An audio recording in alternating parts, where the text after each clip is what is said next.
Eu sou a Amanda, nutróloga do Grupo Gaita, e essa semana é a semana de conscientização dos transtornos alimentares. Então eu vim falar um pouquinho sobre as complicações dos principais transtornos alimentares que nós temos. Então eu vou me ater à anorexia nervosa, bulimia nervosa e o transtorno de compulsão alimentar. Na anorexia nervosa é muito importante o baixo peso.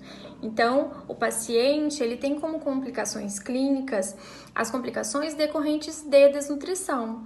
Então, ele vai ter um baixo peso, tem facilidade para ter fraturas ósseas, tem distúrbios de eletrólitos, baixos de potássio, fósforo, isso pode acarretar arritmias cardíacas, tem perda da massa muscular, tanto a massa muscular periférica quanto a cardíaca, tem redução de massa renal, hipovitaminoses que podem levar à anemia e outros transtornos, como alterações imunológicas, e também a síndrome de realimentação. Então a gente precisa ter muito cuidado quando a gente vai introduzir a alimentação nesses pacientes com anorexia, porque a síndrome de alimentação é uma síndrome grave que pode acarretar até o óbito do paciente.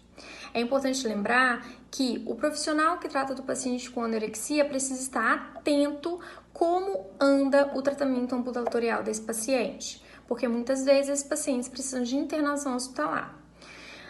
Quando a anorexia atinge o MC de gravidade, a gente precisa pensar em internação hospitalar, ou quando o paciente mantém uma perda progressiva de peso em que não está sendo possível controlar a nível ambulatorial, além das complicações clínicas que a gente pode detectar a nível de ambulatório, consultório, e aí a gente precisa internar esse paciente para intervir clinicamente nesse paciente.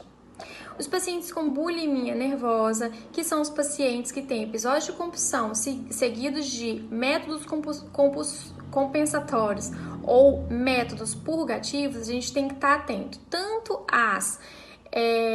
aos sinais de desnutrição quanto aos sinais da purgação. Então, o paciente com bulimia, ele tem uma história de ciclos. Então, ele tem os períodos de compulsão alimentar, seguidos de métodos compensatórios, que podem ser purgativos ou não, e aí ele tem extrema culpa, e aí pode entrar numa fase de restrição alimentar. Nessa fase de restrição alimentar, ele pode ter os mesmos problemas da desnutrição que eu já falei sobre a anorexia. Já na parte de compulsão alimentar, com os métodos compensatórios, que pode ser pelo uso de laxantes, pelo uso de diuréticos, pela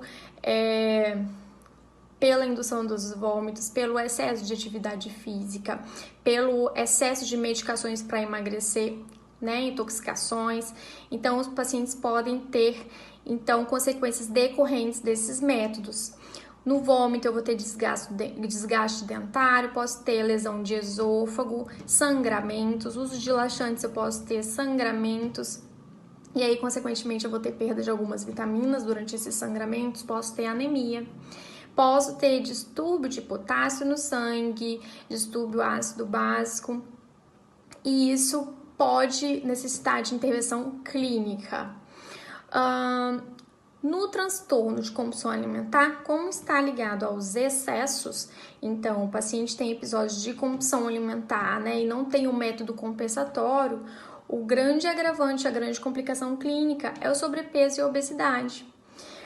Junto com o sobrepeso e a obesidade vem a hipertensão, diabetes, o aumento do risco de cânceres, o colesterol elevado, a intolerância à glicose, ou diabetes, como bem já falei, e também sobrecarga osteomuscular, podendo surgir a osteoartrose, dependendo de como é esse estímulo na articulação.